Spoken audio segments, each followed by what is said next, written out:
Hello, I'm Stephen Wong. Very honored to moderate this panel. The panel title is Maximizing the Impact of Hong Kong in Supporting the Dual Circulation Strategy.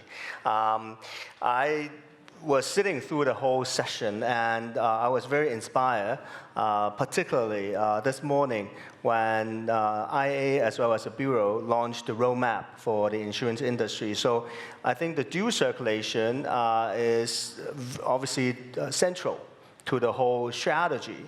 But as a policy researcher, I always ask this question. Now that we have a strategy, I mean, is it workable? Is it executable? What are the challenges? What is it like? Looking at it from sort of the battlefield. So I think we have today a very distinguished panelist to really unpack the execution of this strategy for us. Obviously they are all very well-known panelists, but I will introduce them one by one as well. On my left-hand side is Dr. Fung. He is the Executive Director and Chief Executive Officer of the CUHK Medical Center. And he was previously the Cluster Chief Executive of the New Territories East Cluster and Hospital Chief Executive of Prince of Wales Hospital. And on the second left is Mr. Greg HINGSTON. He is the CEO of HSBC, Global Insurance and Partnerships. And previously, he was the head of Wealth and Personal Banking for Asia Pacific. And George LEUNG, the third on my left, is the CEO of Hong Kong General Chamber of Commerce. And before he joined the HKGCC, he was the advisor to Deputy Chairman and Chief Executive of Hong Kong Shanghai Banking Corporation, and previously he was the Chief Economist of the Greater China region. And last but not least is Mr. LI Kedong. He serves as the Deputy General Manager of China Taiping Insurance Group Company Limited, China Taiping Insurance Group Hong Kong Company Limited, and China Taiping Insurance Holding Company Limited, as well as a lot of other important roles. So let me just delve right into this panel of discussion, as we have a diverse group of leaders on the insurance company internationally and in the mainland, and we have a business leader, an economist, and obviously an expert from the medical field. So, we go into this right into this question. If I can let each of you, starting from Dr. Fung, is the unique position of Hong Kong under the dual circulation national strategy. If you can unpack for us a bit on that. Thank you, Dr. Wong, and I'm very delighted to be invited to this distinguished panel discussion. As you can see, I'm not coming from the insurance industry. I'm a provider, so to speak, a healthcare provider, run private hospitals. But of course, in running the hospital operations, we have a lot of interactions and dealings with the insurance industry. That gives me one perspective in relation to how healthcare and what healthcare will look like when we open the border. Now, the second perspective that I would like to try to bring in is from my another role, which is I'm a professor at the Jockey Club School of Public Health Primary Care at the Chinese University of Hong Kong, where I teach health policy, health system, and healthcare financing. So got a little background from our sort of research and monitoring of the performance of health systems across the world, and then to see what roles and what are the roles and how insurance are actually playing in terms of enhancing health system performance. So I could actually speak from that two perspectives. Now, first is, of course, from healthcare perspective, and one important, everybody, it's recognized that Hong Kong's health system and also our talents and professional and our systems is actually one of the top in the world. And this is recognized not only locally, but also nationally and internationally as well. And so everybody is looking at, like, once we open the border, then there will be lots of opportunities. Of course, locally at the present moment, in terms of health system, we are kind of strained by still by COVID, still by the aging population, and the public system is very much overwhelmed. But there are opportunities. There are opportunities not only from the perspective of healthcare provision, but also in terms of the whole ecosystem of biotechnology, biomedical sciences, including advanced therapeutics and that sort of things. And all these actually could be supported by insurance. But of course, there are also issues and challenges, one of which is, of course, in relation to data. And since COVID, the central government has actually introduced enhanced policy on managing personal data privacy. And just some months ago, a few months ago, the government has also introduced a framework which govern the kind of exchange of data, personal data, cross border, and that certainly will affect how all this sharing of data when we provide healthcare, because basically healthcare is a personal data rich environment, and everything has to depend on the exchange of data, and that affects insurance as well. So whether such development will be enhanced by, or actually overcome by technologies, which I think at the present moment, the CUHK and I think in other sort of enterprises are exploring, like use of blockchain, that sort of technology would help us to overcome that sort of hurdles, something that need to be explored. That's one aspect. This is actually from the perspective of healthcare provision. The other is actually a broader issue, a much bigger issue in relation to health system performance, which I mentioned earlier on. Whether it is in Hong Kong or in our whole country, the central government, we are looking at how can we actually face the challenge of how aging population, advanced medical technology, and also rising expectations, from the general population. And these are big challenges. We've been saying that for months of decades, and the challenges are actually increasing. And one key thing is how can, private healthcare or private insurance enhance the health system performance? Now, the evidence, the conclusion so far is not good, to be very frank. 2 years ago, the European Observatory for Health Policy and Systems published a report reviewing the performance of health insurance, private insurance, among the OECD countries. And on the whole, it's actually not helping the system perform. There's a lot of hope that private insurance could actually help to alleviate pressure from the public systems worldwide, whether it's under the social health insurance system or under a national health type of system like in Hong Kong, but they are not doing the job. And one key thing is that most private health insurance are still operating in a space of fee-for-service. And fee-for-service is actually promotes a lot of waste and also unnecessary procedures, investigations in healthcare, and therefore unbalancing the system. So this is one challenge that we have to face. Perhaps we could start locally, and then eventually to see whether we can extend to the Greater Bay Area. And it's to actually think a little bit out of the box, and then see how the industry could innovate together with providers like us on changing the way we actually pay healthcare. How can we actually move away from fee-for-service with bundle payment, which is experimenting elsewhere, like in the United States and other parts of the world, whether we could actually move the payment system towards a better direction in terms of more reasonable, more sort of less wasteful healthcare. And that could help insurance industry to manage, improve your claims ratios as well.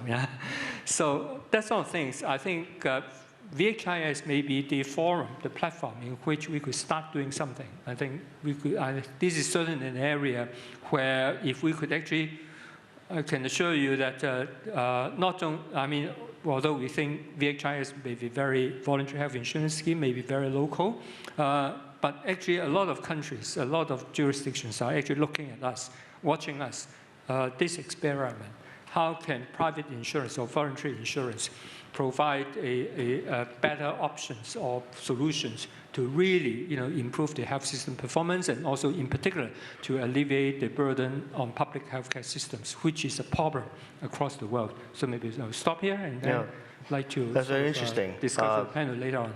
You mentioned the exchange of data, just to show that I write notes this morning, right? Because it is one of the 4 enablers in the roadmap that I discussed, connectivity, tech, data, and talent. Data is certainly one of them. And in this roadmap, interestingly, also talks about the social impacts. And the social impacts points that you mentioned, I thought, is interesting because you're arguing for a win-win situation, that potentially you have a new fee model that may not be proven to be attractive in the short run. Actually, if you have a bigger market in China, in mainland, that potentially create both a social impact as well as financial sustainability for the industry as well. So I thought that was a very interesting point. Greg? Yeah, thank you. Obviously, the dual circulation strategy is something that as HSBC is pretty much inherent to our entire strategy, given who we are. That's true. And what we stand for as an international financial group. I think there's no getting away from the statistics that we talked about earlier. 86 million people in the Greater Bay Area, 1.9 trillion in GDP as of 21. This is an enormous opportunity. And if I think about it from an HSBC perspective, and I think about it from a Hong Kong perspective and the role that Hong Kong plays, I think there are kind of 4 broad categories that are very relevant to Hong Kong. The first of which, and it probably won't come as a surprise, but is Hong Kong has always been the bridgehead for GBA or mainland companies going out, and also for international companies coming into mainland China. And that will continue. So provision of treasury, capital markets, trade finance to GBA and mainland companies to help expand their goals within Asia or more broadly globally is something that Hong Kong is going to continue to play a very critical role in, and I don't see any change in that going forward. The second broad category is international asset management and international wealth management.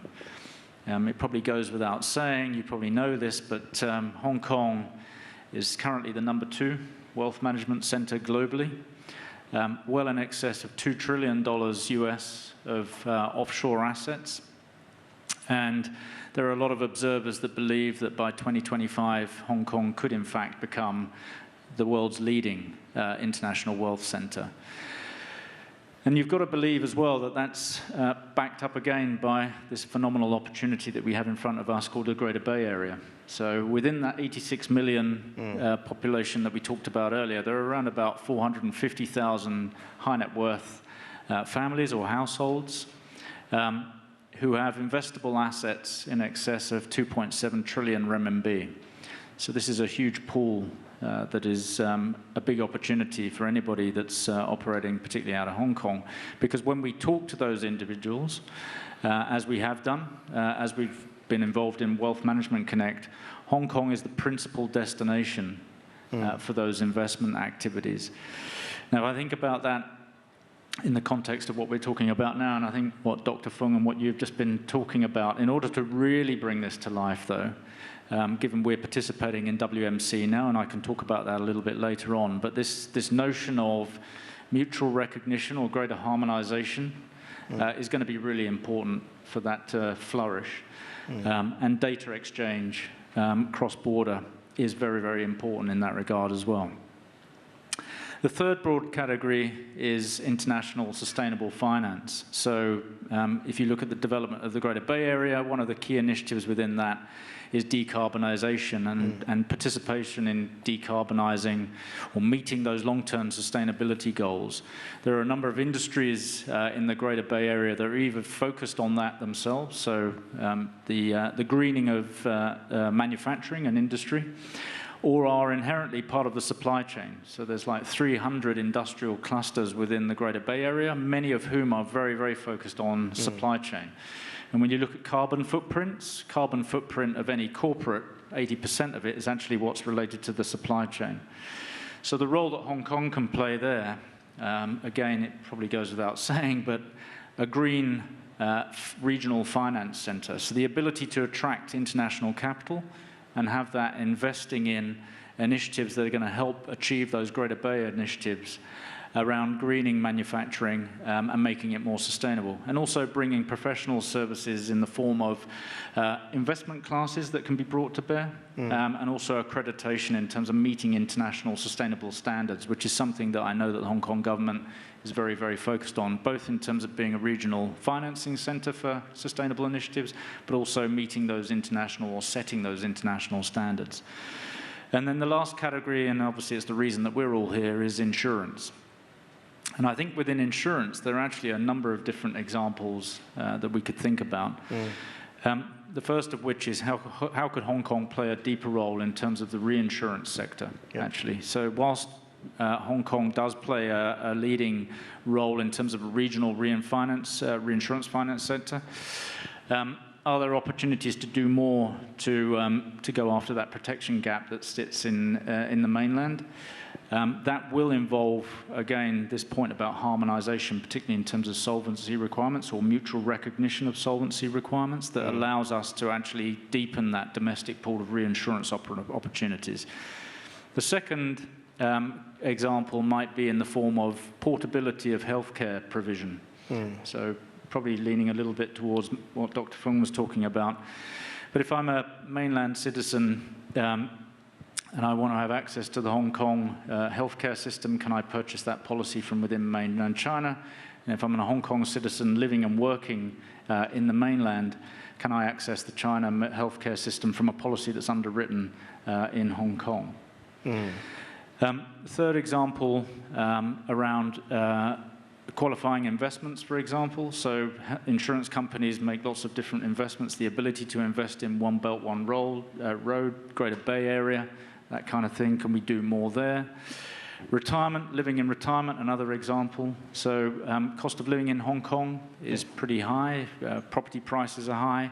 So for many of us, potentially thinking about cost of living being more acceptable in the mainland, the ability to use savings to access that through the purchase of a retirement home there, for example, but the ability to continue to use the healthcare system in Hong Kong could be an important consideration, and for insurers in Hong Kong to work with mainland companies to provide those types of services as part of something beyond just the policy. And then coming back to Wealth Management Connect, actually. Obviously, we have something that is up and running currently. Could insurance participate potentially in the near term through things like investment linked, which are obviously directly correlated to the investment decisions that people are making in Wealth Management Connect currently. So I think there are a whole host of different examples where Hong Kong can play a really key role as an international insurance center and really take advantage of dual circulation. But the devil's in the detail. Yes, I'll get to the details in the second round. George? Thank you. Thank you for the invitation. It's a very great honor for me to share my view here in this seminar. I think right now is a very good timing to unfold the new insurance strategy. I think you have seen over the past few years, we have witnessed increasing in geopolitical conflicts, and also after the pandemic, I mean, the whole world has changed. Now, the global economy has been divided into the East camp and the West camp. In the past, Hong Kong benefited from the globalization and bridging the East and the West. With the rising trade growth and China become the global factory, Hong Kong benefit substantially in the financial industry. But right now, moving forward, Hong Kong has to think about how to serve the eastern part of the global economy, because I think it is very likely that the deglobalization will continue for a decade or more. In the past 2 years, the trade growth as a percentage of global GDP has been declining. But the digital deliverable service as a percentage of GDP is increasing. And the insurance industry is actually the one that can fall into a digital deliverable service. And Hong Kong can expand quite substantially in this regard.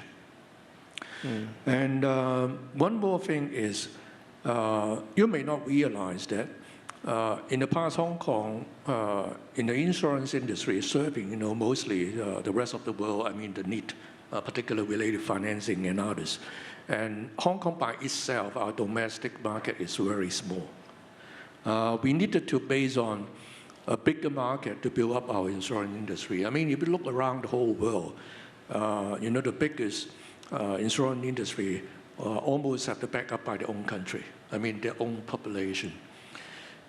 Today, Hong Kong, if you look to the north, our domestic consumer market in China is actually comparable to that of the US. No more smaller.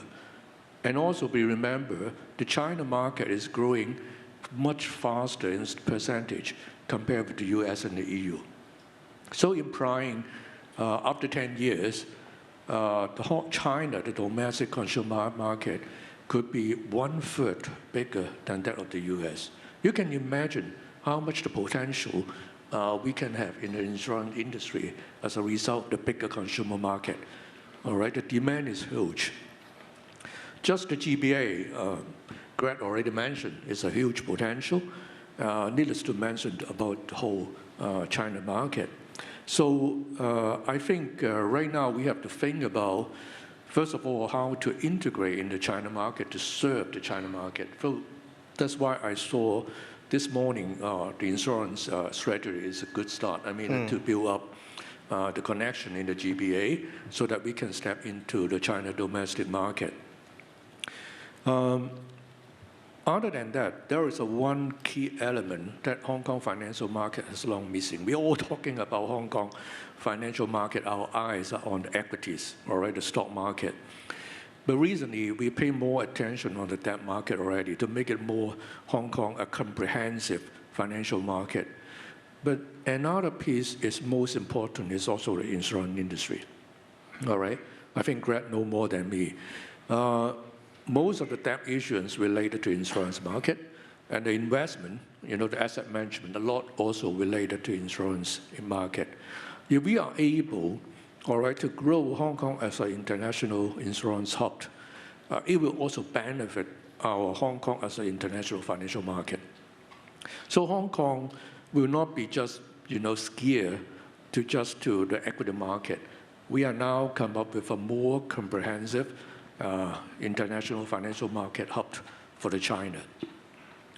I think Hong Kong in the future, despite the ongoing geopolitical conflict, but Hong Kong will still play a role that cannot be replaceable by mainland city. Within China, Hong Kong is still the most internationalized city, all right, if you look around. So if anyone talk about wanting to go outside, you must take Hong Kong as a stepping stone, like in the past, the window, all right, the platform. From outside the world, if you want to get into the China market, look around, Hong Kong is still the most accessible Chinese city, all right? So if any foreign investor or any foreign investor buyer wanted to go in the China market, they will find a city that they can, all right, take a stepping stone. They have the similar business culture, those rules and regulations more understood by the West, and also have a pool of talent that able to help them to go to the China market. So if Hong Kong missing this opportunity to play the role in the Dow circulation, both internal and outer, then it will losing another great opportunity to be the key city for China. And this is also another opportunity to build up the more comprehensive international financial market for Hong Kong. As I said, don't underestimate the consumer potential in China. Today is already greater than the US. So why? I mean, we are, as in the past, always look into the EU and the US. Based on the global institution, the forecast for the next 5 to 10 years, the years, I'm not saying just China, but the whole of the Asia, all right? the growth rate will be more than double of that of the US and the EU. So if you go into a market, you definitely want to look into one that have a growth potential rather than a slow growth one. Besides, there's a lot of room for the China market to develop, no matter in terms of investment instrument, in terms of product varieties. There's still a lot of we can catch up to the US and the EU market. So you can see, from the eyes of the industry, there's a lot of potential, to grow. In the past, we had a bit of difficulty to access to the China market. Of course, in the past, the market pretty comparatively small, but right now it's already much bigger. And right now it's also a great opportunity for Hong Kong to be integrating into China. So we should take this opportunity to help to build up a much stronger insurance industry in Hong Kong with an international element. That's what I see. Thank you, Stephen. I better stop here. Thanks, George. 李总。谢谢黄先生，谢谢各位下午好。很高兴能参加这个论坛。我重点呢想就香港保险业在国际循环中的机遇和地位呢，分享一些个人的看法。在这个双循环的新发展格局中，国际循环本身它是一个很重要的方面，同时呢，它又会非常大的促进国内大循环的发展，因此它在这方面就会有很大的潜力。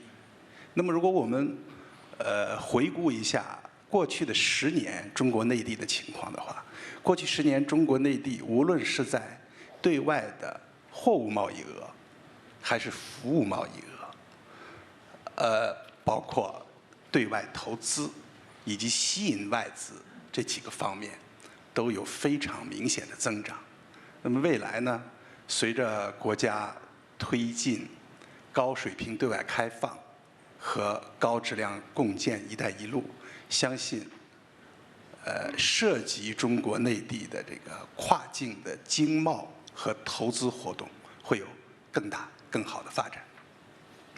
那么企业跨境经贸活动的增加的同时，其实企业所面临的风险状况是有新的变化的。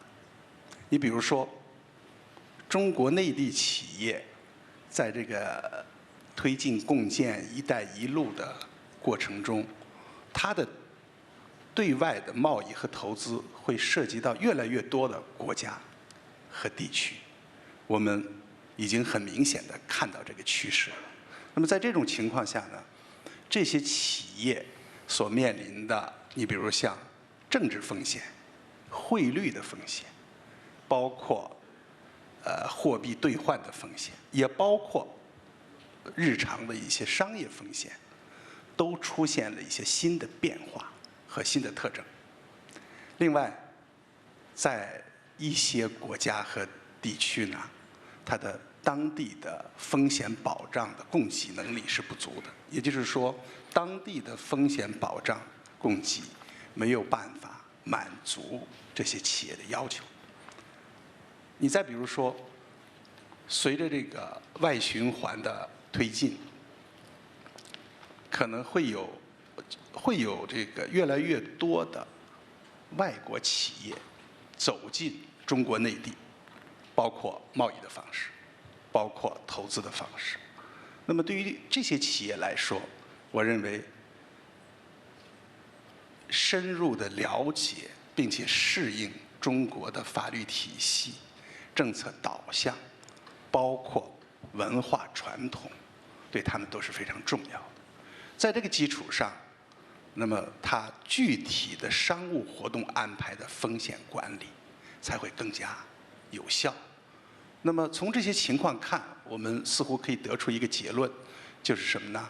就是企业的风险管理保障需求，随着外循环的推进，是在增长的，是在变化的。那么企业风险管理保障需求的这种增长和变化，我觉得接下来就为我们香港的保险业带来了非常大的机遇。我们香港是2个循环，就是双循环下面2个循环的交汇点。那么国家“十四五”规划纲要也明确了我们香港风险管理中心的定位。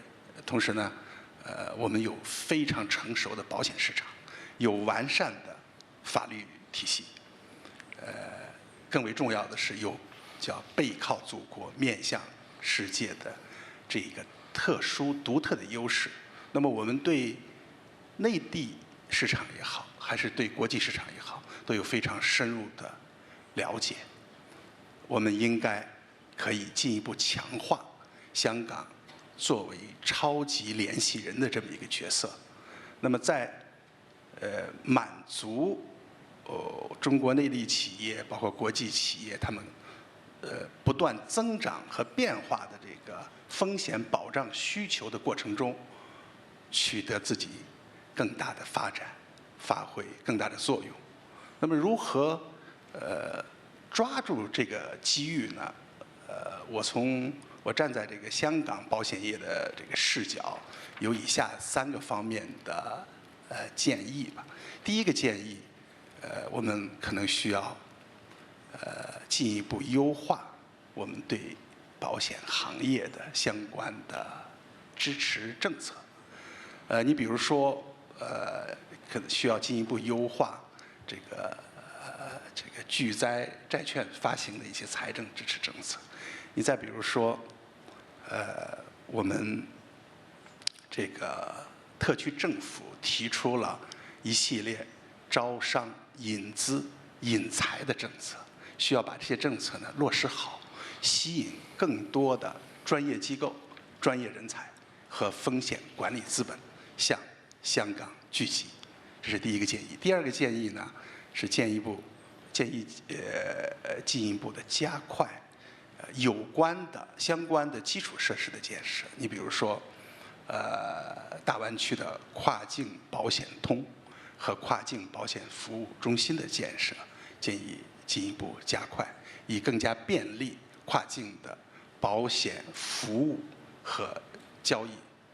你再比如说，我们可以充分发挥这个我们香港保监局设立的这个叫香港特殊风险合作平台的作用，支持和吸引更多的中国内地企业利用这个平台，在他们的国际化经营中呢，来获取更好的风险保障。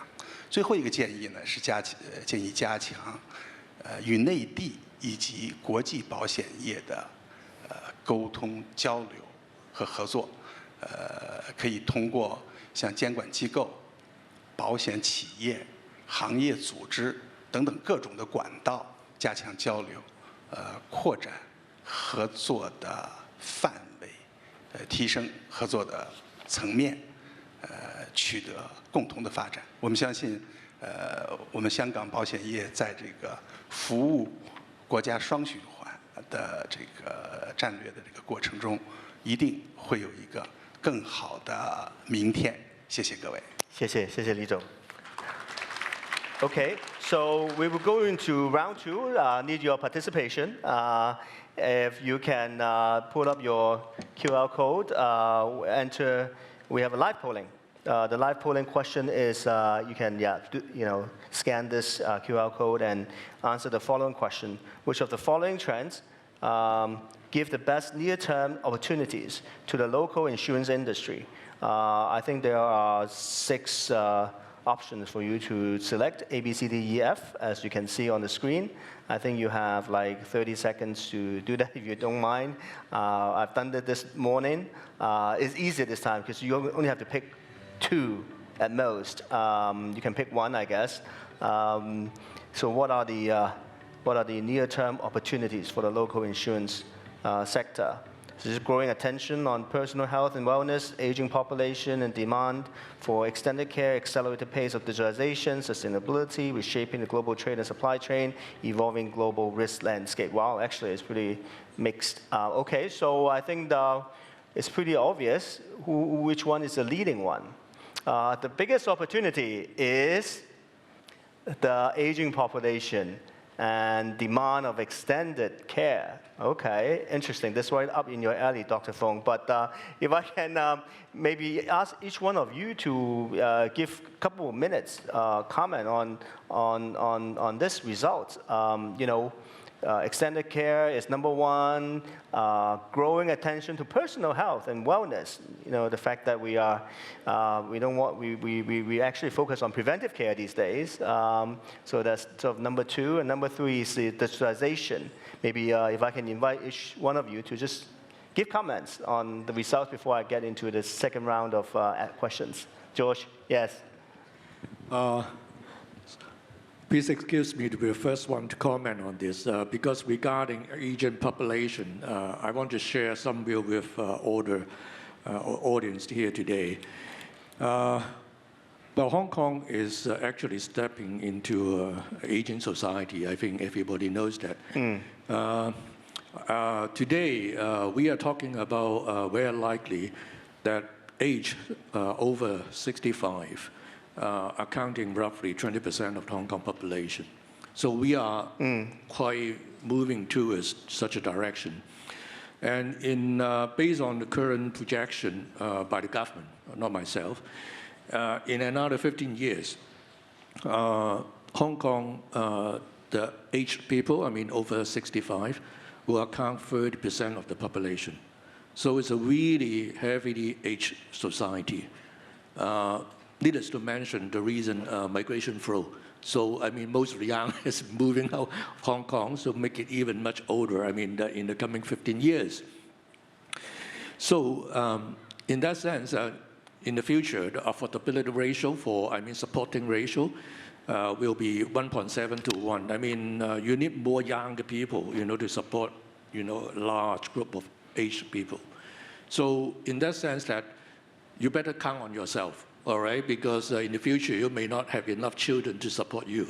So you better save enough money or buy enough insurance product, all right, to help safeguard your retirement life. And you may think of, we are not just looking in Hong Kong. We are aiming on the China market. But the China market is also aging, all right? Not that behind of Hong Kong. Based on the existing projection, China in somewhat 12 years later, the age over 65 will also account 20%. Maybe Dr. Fung know more than me on this. So China is also getting aging, and their young kids, is not having enough number to replace, the older people. So in that sense, there will be huge potential for the insurance, to cover wherever, the medical bill, or maybe, the living expense, wherever, just in case they have an accident, all right? So, this will be a huge potential arising from the aging society. So I think that you already spot the trend. So, and that telling people, telling the society, you no more count on your children, all right? And also, don't count on poor Chan, all right? Because the government may not have enough tax revenue, to support all the expenditure. So that's why the industry has a much more room to expand, to help to force the investment into the market in order to generate enough return to cover for the future. That's my first observation. George. Thank you. Thank you. Dr. Fung, before you answer, because you can probably give a 1-hour lecture on elderly and aging, right? But I wanted to ask two specific questions that you bring up before. One is, can your model be replicated, scaled up? The model that you have in CUHK Medical School, the CUHK Hospital, offering cheaper packages, insurance packages to the patients, because people like myself, I can't afford too much, so it would be great to be able to get access to what you provide with a affordable package. And the second question, can it be scaled up? You sort of talked about. Can you share with us your experience? Is it something that is doable in the future? Well, first of all, We haven't got the model yet. We're working on it. But I have a quick solution, immediate solution to the aging problem, which is immediate, and that is redefine aging. So set the age limit. It's no longer 65. It's Which is why you're not 80. retiring. 80, yeah. So for those age above 80, we call it aging population. Below 80, we are all young population. Solve the problem. Okay. But actually, it speaks for more the importance, the point I mentioned earlier on, both in terms of healthcare provision, whether it is in the mainland or in Hong Kong. At the present moment, healthcare delivery is heavily dependent on hospitals. We have to move away from that. Yeah? And so the chief executive, mentioned in his policy address in early October, saying that we really have to actually moving towards better primary care, get it better organized, and develop strategies from the financing side to including what the chairman has been promoting, strategic purchasing and that sort of thing, towards primary care. On the insurance side, likewise, we should do the same. It's not just the bundle payment. It is the whole concept of value-driven insurance, value-based insurance. I think we should be actually ask the whole industry maybe could explore with provider like us to try to work together. Because insurance industry yourself, you can't work it on your own. And for us provider, we can't work by ourselves. We have to collaborate, work together, and then aiming at targeting how to create value for the population. And that value must be health and wealth, right? So I think we have to actually throw away some of our sort of past mindset,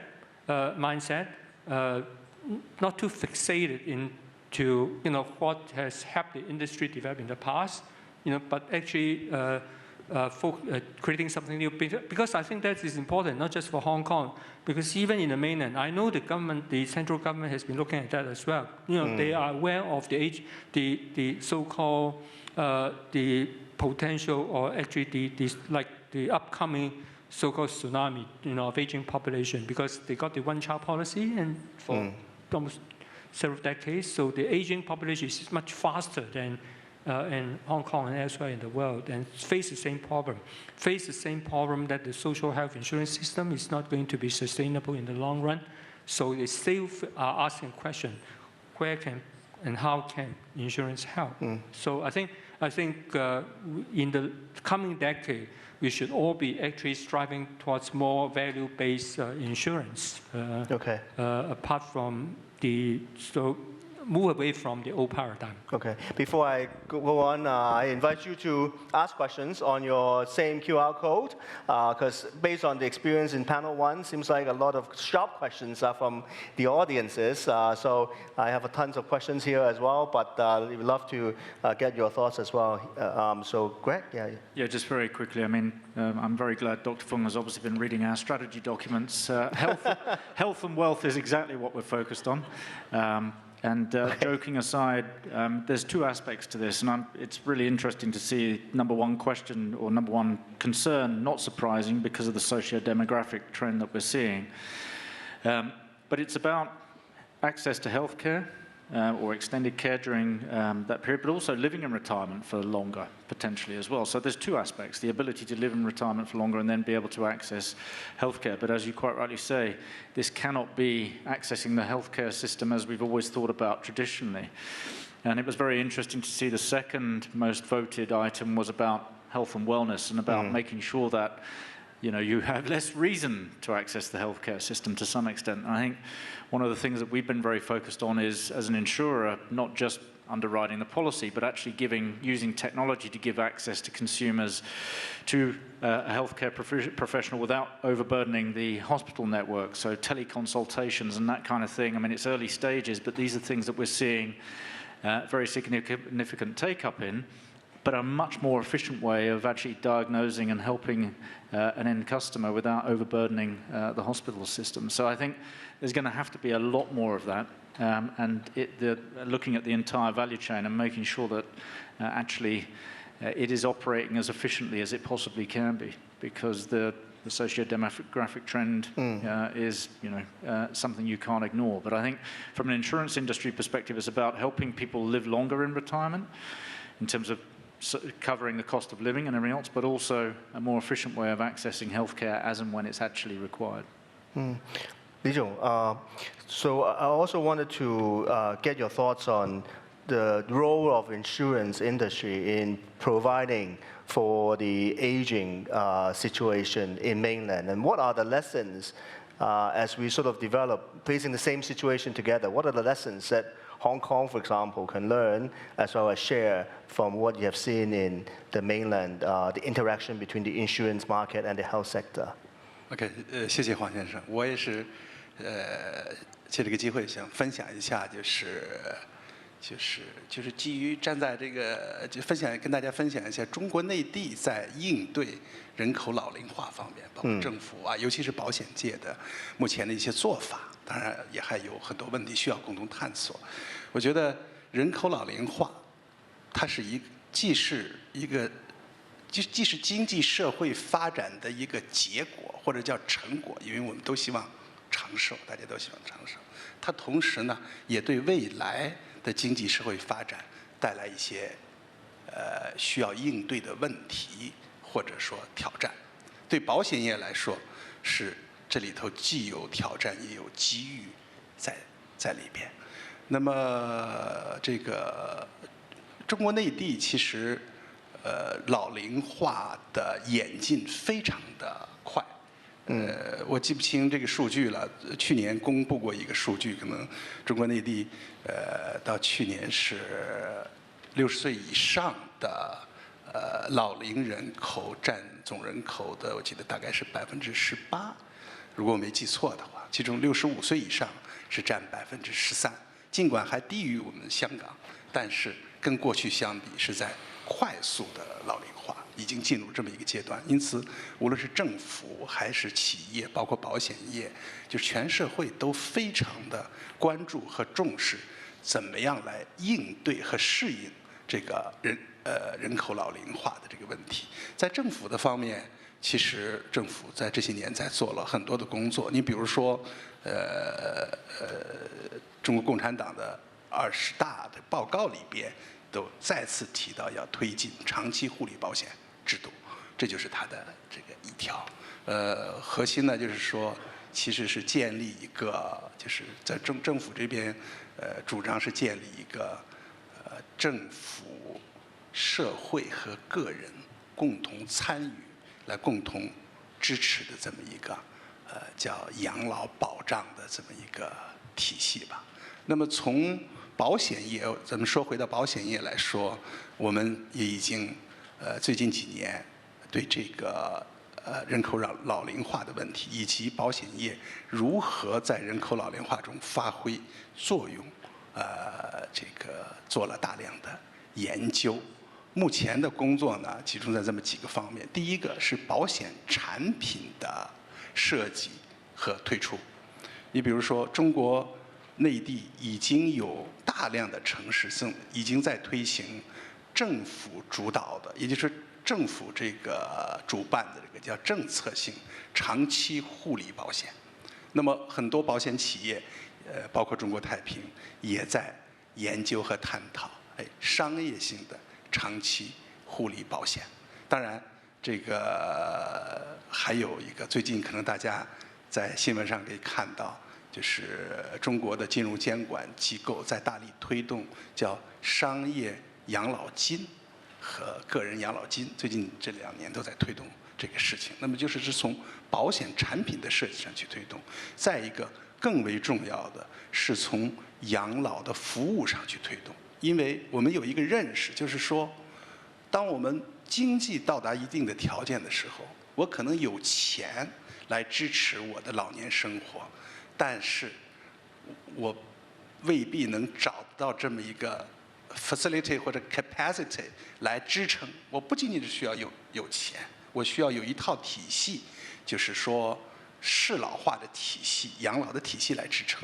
那么在这一块呢，保险业、内地保险业探讨的也有很多的方面。你比如说，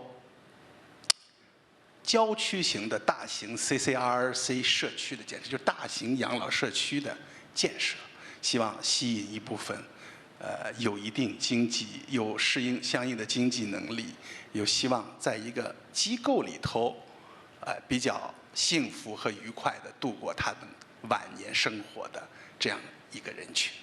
你再比如说，对城市中心，就是社区养老的研究和探索。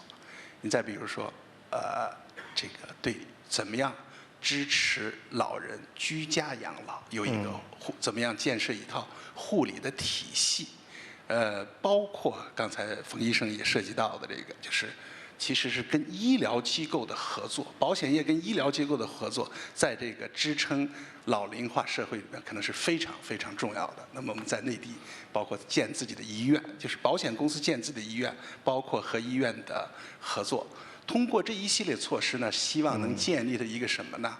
一个医疗健康养老的一个生态圈。因为对老人来说，医疗和养老其实是分不开的，它是结合在一起的。那么这一系列措施都是在一个探索和逐渐成熟的过程中。我相信，我们也希望，包括我们也会推动我们香港和大陆在这个就是应对老龄化社会以及这个支持老人愉快健康的这个度过晚年生活这一块，会有更多的沟通和交流。谢谢。谢谢。We have last couple minutes, but I really want to go through these 3 questions from all of you, 3 categories of questions.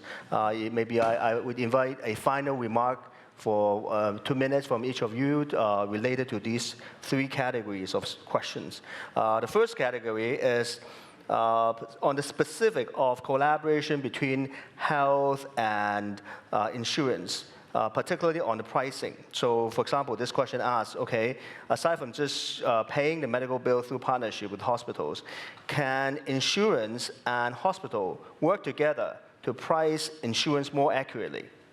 So I guess like what a bit like Li Zhong said, it's sort of the data sharing to accurately, price the insurance premium based on the actual health data and mortality rates.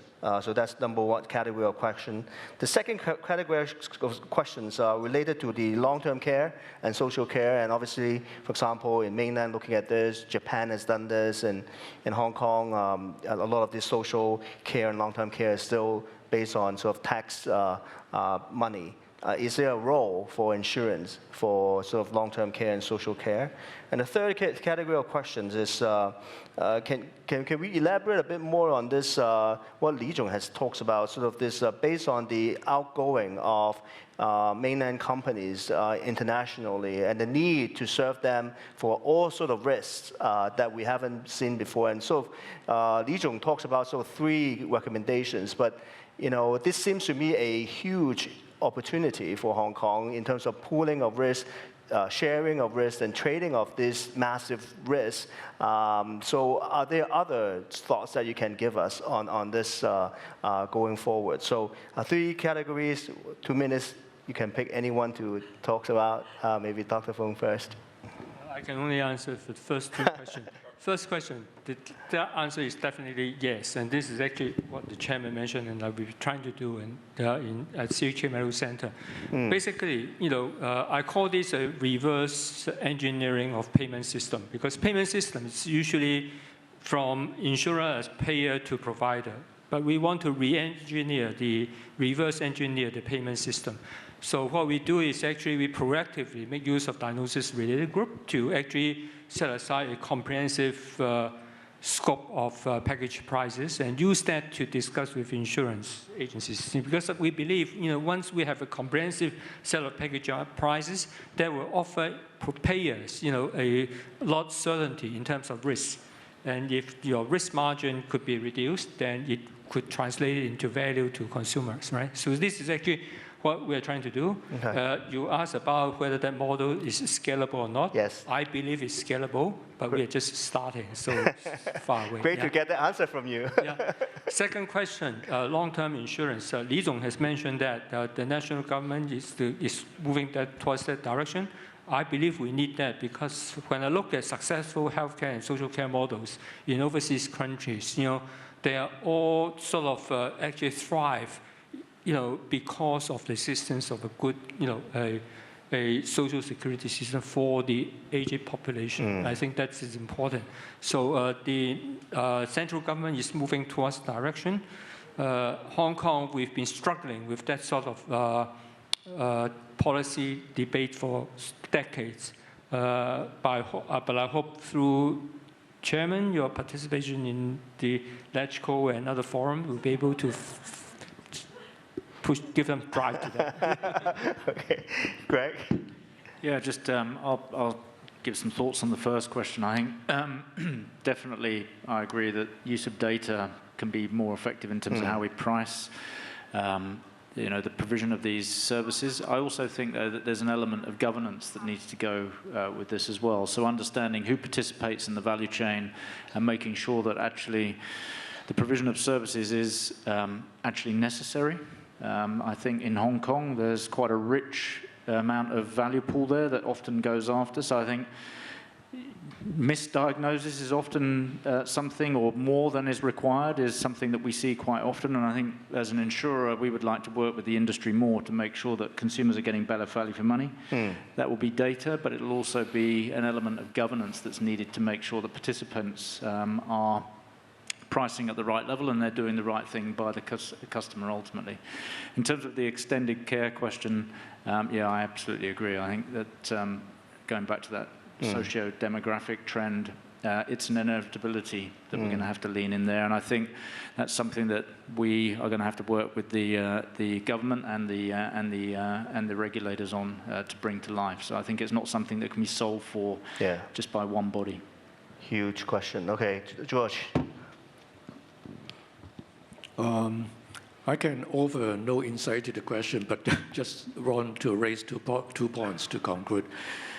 Firstly, I think we have to urge the government to do more. I mean, the insurance strategy just rolled out is a good starting point. I mean, we have to offer some sort of concession to the industry. Today, I mean, most of the industry being driven partly by the policy rather than just let the industry to do it themselves. Particularly, I mean, those industries that need the collaboration between governments, it will be very difficult for the private industry to fight for what we want. So I think from the Hong Kong government's perspective, firstly, it needs to think about the whole strategy and what sort of tax concession or any other financial concession that can be helped, offer to the industry. And secondly, I think there is a better communication led by the Hong Kong government with the mainland government, because accessing to the China domestic market is not something the industry can do it themselves.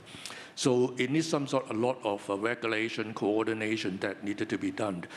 Particularly in the insurance industry, what I see is from the Chinese government, they always have an angle of the national security. I mean, just like the financial industry.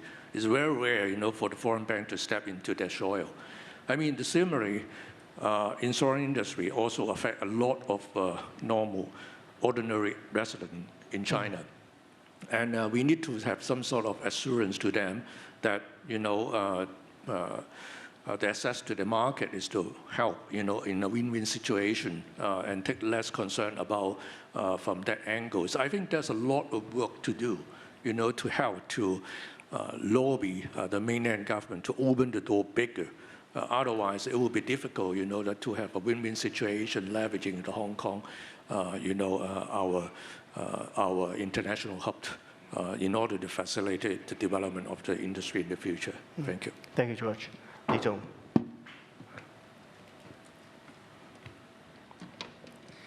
刚才我们所讨论到和涉及到的问题，我觉得其实都是非常重要的、非常大的事情。说实话，应对和解决起来可能挑战和困难也比较多。我们有更多想说的就是，我觉得几个事情都是需要政府、社会和业界共同的努力和合作来推动的。那我觉得只要我们进一步加强这方方面面的合作，就没有解决不了的困难和问题。谢谢。Thank you. So with that, I will conclude this panel. Since the word health and wealth is not trade patented, so I can just maybe conclude by saying, together, I think we can work together for the better health and wealth for the society and the business sectors generally. So thank you very much, and thank you for our distinguished panelists. Thank you. Thank you.